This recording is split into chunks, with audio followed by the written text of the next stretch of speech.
राजकुमार agent से शादी होने की बात सुनकर चेंग खुशी से अपने पिता को गले लगा देती है और फिर थोड़ा परेशान होते हुए कहती है, राजकुमार एजेंट इस समय आपके लिए सरकारी काम संभालते हैं। वो बहुत ज्यादा व्यस्त हैं, इतने कि उनके पास शादी करने के लिए समय नहीं है। तो क्या हम इस शादी वाली बात को रहने दें?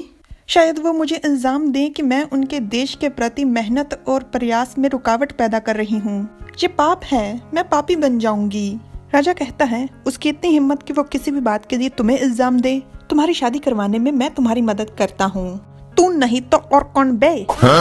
मदद करता हूँ, पिता होने के नाते उसकी शादी ही तुम्हें करवानी चाहिए। मैं अभी आदेश जारी करता हूँ कि कल उसे तुमसे शादी करनी पड़ेगी। फिर से खुशी से चेंग अपने पिता के गले लगते हुए कहती है, पिताजी मैं उन पर कोई दबाव नहीं डालना चाहती। अभी मंगनी करवा दीजिए, फिर थोड़ा समय दीजिए ताकि हम दोनों एक दूसरे को अच्छे से जान लें। राजा कहता है, चेंग तुम कितनी समझदार लड़की हो। ठीक है, मंगनी ही करते हैं। चेंग कहती है, आप दुनिया के सबसे अच्छे पिताजी हो। राजा संतरी को बुलाकर आदेश जारी करता है, जाकर यू मोरोंग को मेरा आदेश बता दो।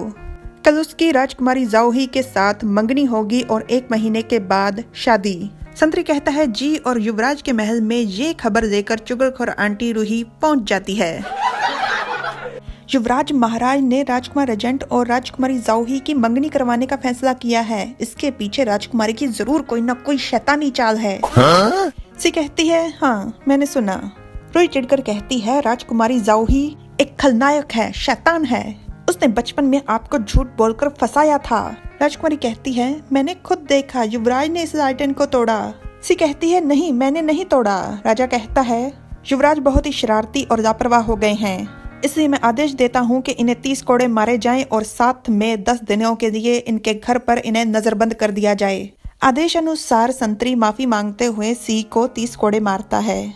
सजा के कारण सी बहुत ज्यादा बीमार हो जाती है। राजकुमारी उससे मिलने आई थी और वो कहती है, वो लालटेन मैंने तोड़ा था, पर पिताजी को तुम पर बिल्कुल भी विश्वास नहीं। तुम्हें सच में बहुत ज्यादा दर्द हो रहा होगा। मुझे तुम्हें दर्द में देखना बहुत अच्छा लगता है। कैसी मानसिकता है लोगों की, सी कहती है। राजकुमारी जाओही की इन छोटी छोटी चालों की मुझे कोई परवाह नहीं। रूही कहती है, पर युवराज उसकी और राजकुमार एजेंट की मंगनी का क्या? सी कहती है, अगर वो राजकुमार एजेंट से शादी करना चाहती है तो मैं उसे करने दूंगा। मैं भी देखूं जरा क्या वो उसे संभाल पाती है कि नहीं। यू पहुंचता है राजा से मिलने। महाराज मैं आपसे विनती करता हूँ, कृपया इस शादी को तोड़ दीजिए। शन राजा के पास अंगूर लेकर आती है। महाराज जरा इन्हें चख कर देखिए। इन्हें महल तक लाने के लिए रास्ते में 20 घोड़े मर गए। जी हाँ, अक्सर ऐसा ही होता है।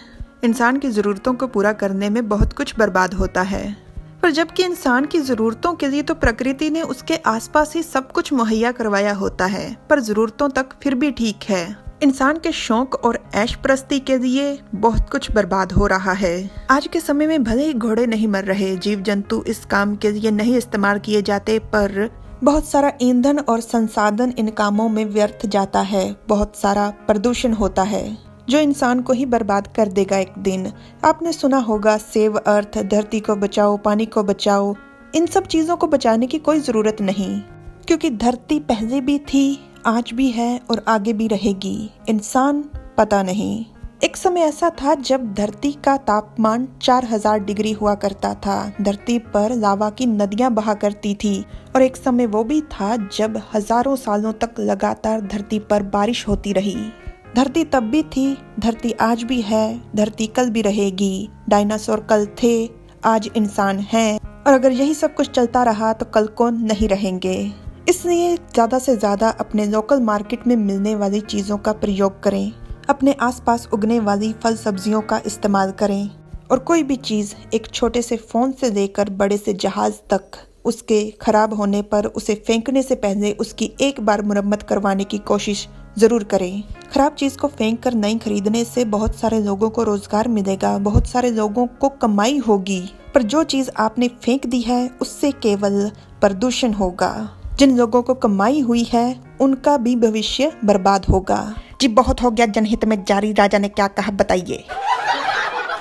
राजकुमार एजेंट, अब आप जा सकते हैं। मुझे अपनी प्रिय उपपत्नी के साथ बहुत ही लंबी बातचीत करनी है।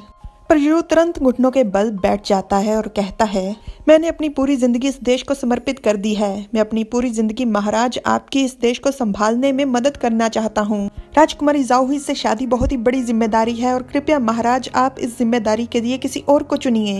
यो तुम्हारा सी की जिम्मेदारी के बारे में क्या विचार है? राजा ने गुस्से में चिल्लाते हुए ये चाय का कप फेंका जो लगा सीधा यू के मुंह पे। यू मोरंग, तुम्हारी इतनी हिम्मत कि तुम मेरे खिलाफ जाओ? यू कहता है, महाराज कृपया इस शादी को तोड़ दीजिए। मैं राजकुमारी जाओही के साथ कभी शादी नहीं करूंगा। राजकुमार रेजेंट ने मेरा और राजकुमारी जाओही का अपमान किया है। मैं उन्हें किंग युआन हाल के सामने घुटनों के बल बैठने का आदेश देता हूँ। जो भी उनकी तरफदारी करेगा उसका सर कलम कर दिया जाएगा।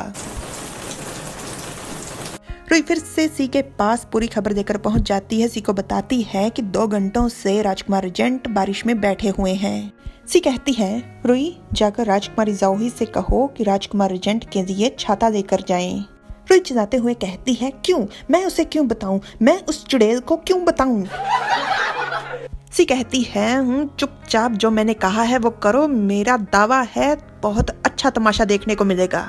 खबर मिलने के बाद राजकुमारी छाता लेकर पहुंच जाती है और यू से कहती है, राजकुमार रेजेंट मान लिया कि आपको मुझसे प्यार नहीं, पर फिर भी आपको इस तरह से खुद को तकलीफ नहीं देनी चाहिए।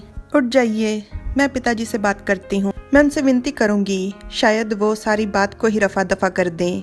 चेंग की आवाज सुनकर यू एकदम से चौंक जाता है और उसकी बात सुनने के बाद उसे उत्तर देता है, अब जब आपको पता है कि मैं आपसे प्यार नहीं करता तो मुझे तकलीफ देने के लिए यहाँ पर फिर भी क्यों आई? चेंग कहती है, राजकुमार रेजेंट मैं यहाँ से कहीं नहीं जा रही, मुझे आपकी चिंता है। अगर आप यूँ इस तरह से बारिश में बैठे रहे तो बीमार हो जाएंगे। यू एकदम से पीछे घूमकर उसकी तरफ देखते हुए कहता है, चिंता? मैं आपकी चिंता के लायक नहीं हूँ। महाराज ने मुझे यहाँ घुटनों के बल बैठने का आदेश दिया और आप तुरंत यहाँ आ गई। क्या आप मेरी जासूसी करवा रही हैं? राजकुमार रेजेंट आप ऐसा कैसे कह सकते हैं? मुझे तो युवराज की दासी ने बताया, इसीलिए तो मैं यहाँ। चेंग की बात को टोकते हुए यू कहता है, आपको कोई अच्छा बहाना बनाना चाहिए था। भला युवराज की दासी आपको मेरे बारे में क्यों बताएगी? राजकुमारी आपको यहाँ से जाना चाहिए, मुझे झूठों से सख्त नफरत है। चेंग चिढ़कर मन में कहती है, ये इस तरह से क्यों व्यवहार करता है? जब भी ये मेरे साथ होता है हमेशा आग उगलता है। ठीक है, अगर आप मुझे बर्दाश्त नहीं कर सकते तो मैं चली जाती हूँ। चेंग जब जा रही होती है तो उसे रास्ते में सी दिखाई देती है। उसे देखकर वो अचानक से चौंक जाती है और मन में कहती है, युवराज यहाँ? ये क्या यहाँ पर करने आया है? इतने में सी उसके सामने से जाती है और सीधा यू के सामने अपना हाथ बढ़ा कहती है, राजकुमार रेजेंट मैं आपकी मदद कर सकता हूँ, क्या आप मेरी मदद स्वीकार करेंगे? सी को देखकर तो यू के हाव भाव ही बदल जाते हैं। जो गुस्से में था अब वो उदास नजर आ रहा था। यू कहता है, युवराज बस मुझे इतना बताइए कि आपकी मदद के बदले में मुझे क्या करना होगा? सी कहती है, कुछ खास नहीं, बस आपको मेरा आज्ञाकारी बनकर रहना होगा। जो मैं कहूँ वही करना होगा। इतना सुनकर यू खुशी से कहता है, क्या? सी हंसते हुए कहती है, घबराइए मत राजकुमार रेजेंट। घबरा कौन रहा है? उसकी तो खुशी का कोई ठिकाना ही नहीं। मैं तो बस मजाक कर रहा था। यू मन में कहता है, क्यों आपको देखकर मुझे हमेशा उस लड़की की याद आ जाती है जो बस थोड़े समय के लिए मेरे पास आई और मुझे जिंदगी भर की यादें दे गई। युवराज बताइए मुझे, आपने मुझ पर आखिर कौन सा जादू टोना कर दिया है? जब भी मैं आपके साथ होता हूँ मेरा धैर्य खत्म होने की कगार पर पहुँच जाता है। यू ये सोचकर मुस्कुरा रहा था और सी कहती है, रुई राजकुमार रेजेंट के लिए छाता पकड़ो, मैं नहीं चाहता कि वो बीमार पड़ जाएं। रुई हंसकर कहती है, जी युवराज समझिए, हो गया। सी कहती है, मैं महाराज से बात करने जा रहा हूँ, मैं उनसे विनती करूंगा। यू कहता है, रुकिए, मैंने शादी से इनकार कर दिया इसलिए महाराज बहुत ज्यादा गुस्से में हैं। अगर आप उनसे मेरे लिए माफी मांगने जाएंगे तो अपने लिए मौत मांगने जैसा होगा। सी कहती है, शायद दूसरों के लिए, पर मेरी बात अलग है। यू कहता है, युवराज मुझे तो हमेशा से लगता था कि आप मुझसे नफरत करते हो, तो फिर मुझे बचाने के लिए आप खतरा क्यों मोल ले रहे हो? सी चुप होने का इशारा करते हुए कहती है, ये एक राज की बात है। चेंग वहां से गई नहीं थी, वो चुप कर ये सब कुछ देख रही थी और कहती है, सच में युवराज बहुत ही बहादुर बेखौफ लड़का है। वो शरेआम राजकुमार रेजेंट को इन घटिया तरीकों से अपने जाल में फंसा रहा है। शर्म आनी चाहिए इसे, घटिया कहीं का। मैं इससे कई गुना बेहतर हूँ। हाँ जी, दिख रहा है पेड़ नोचने में। राजकुमार रेजेंट को प्रभावित करने के चक्कर में युवराज सच में महाराज के पास जा रहा है। मन में कहती है युवराज बस रोंदलू है, वो किसी काम का नहीं है। पिताजी उसे बिल्कुल पसंद नहीं करते। उसे बचपन का एक दृश्य याद आता है जहाँ राजा सी से कहता है, तुम सच में बहुत ज्यादा नालायक हो। तुम इतनी आसान सी किताब को समझ नहीं पाए। भविष्य में बड़ा तुम देश और सरकार को कैसे संभालोगे। सी मासूमियत से माफी मांगती है और चेंग सोचती है कि अब क्या होगा। राजा चिल्लाकर सी को थप्पड़ मारते हुए कहता है, तुम्हारी हिम्मत कैसे हुई, मैं तुम्हारा युवराज का ओहदा तुमसे छीनता हूँ। ये सोचकर चेंग का गुस्सा एकदम से खुशी में बदल जाता है और वो हंसते हुए कहती है, युवराज मुझसे तो इंतजार नहीं हो रहा तुम्हारी बेइज्जती होते हुए देखने का और साथ में तुम्हारा ओहदा छीनने का। ये है राजा का सलाहकार मंत्री जोंगू शू। महाराज मैं आपसे विनती करता हूँ, कृपया राजकुमार रेजेंट की सजा अब खत्म कर दीजिए। राजकुमार रेजेंट ने सारी जिंदगी देश को बचाने में निकाल दी। वो हमारी सरकार और देश के लिए बहुत ही जरूरी इंसान है। उसकी विनती सुनते ही राजा कप तोड़ देता है और चिल्लाकर कहता है, मैंने पहले से ही कहा था जो भी राजकुमार रेजेंट के लिए बात करने के लिए आएगा उसका सर कदम कर दिया जाएगा। सैनिकों जाओ, ले जाओ और इनका सर कदम कर दो। ऐसे हालातों में जहां राजा किसी की बात सुनने को तैयार नहीं है, सी कैसे यू को बचाएगी ये हमें अगले पार्ट में पता चलेगा।